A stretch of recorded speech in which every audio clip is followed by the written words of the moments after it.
નમસ્કાર, good morning. આજનો દિવસ ખૂબ જ મહત્વપૂર્ણ ગુજરાત માટે, કેમ કે સ્થાનિક સ્વરાજ્યની ચૂંટણીના સંગ્રામમાં આજે પરિણામનો દિવસ છે।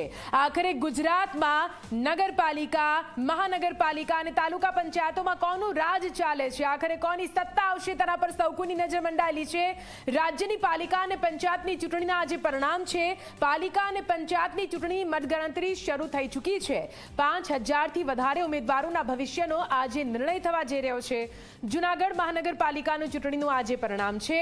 68 નગરપાલિકાઓમાં પણ કોનું શાસન આવશે તેનો નિર્ણય આજે થવા જઈ રહ્યો છે। આપને જણાવી દઈએ, આ વખતે સ્થાનિક સ્વરાજ્યની ચૂંટણીમાં 58% જ મતદાન થયું છે। 213 જેટલી બિનહરીફ થયેલી બેઠકો સિવાયની બેઠકોની મતગણતરી શરૂ થઈ ચૂકી છે। જૂનાગઢ મહાનગરપાલિકા સાથે 66 નગરપાલિકાનું આજે પરિણામ છે। જિલ્લા અને તાલુકા પંચાયતની 70થી વધુ બેઠકો માટે મતગણતરી ચાલુ છે। ઓછું મતદાન થવાના કારણે પરિણામમાં ઉલટફેરની શક્યતા વ્યક્ત કરવામાં આવી રહી છે। ચૂંટણી પહેલા જ નગરપાલિકાના ભાજપની 150 જેટલી બેઠકો બિનહરીફ થઈ ચૂકી છે। સાથે જૂનાગઢ મહાનગરપાલિકામાં ભાજપની 9 બેઠકો બિનહરીફ થઈ છે। કોંગ્રેસની 3 બેઠકો બિનહરીફ થઈ છે, જ્યારે બાકીની બેઠકો માટે આજે પરિણામો આવી રહ્યા છે। હવે આ પરિણામોમાં કમળ ખીલે છે કે પછી પંજો ચાલે છે, તેના પર પૂરા ગુજરાતની નજર ટકેલી છે।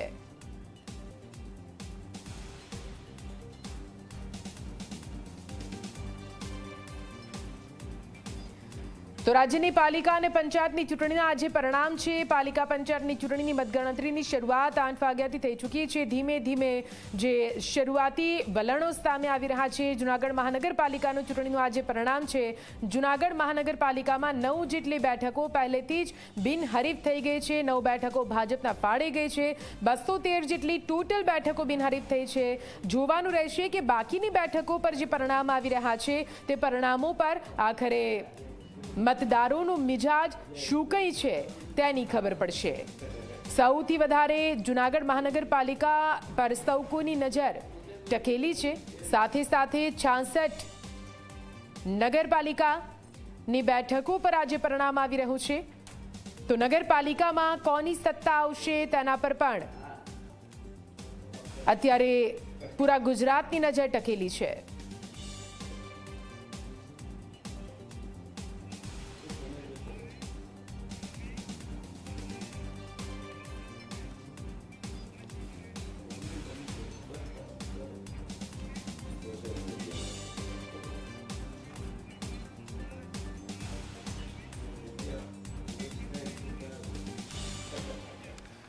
તો મતગણતરીની શરૂઆત થઈ ચૂકી છે। અલગ અલગ જગ્યાએથી અમારા સંવાદદાતા અમારી સાથે જોડાઈ ગયા છે। અર્પણ અમારી સાથે માણસાથી જોડાઈ ગયા છે। સપના ઘાટલોડિયાથી આપણી સાથે જોડાયા છે। ગૌરવ પટેલ સાણંદથી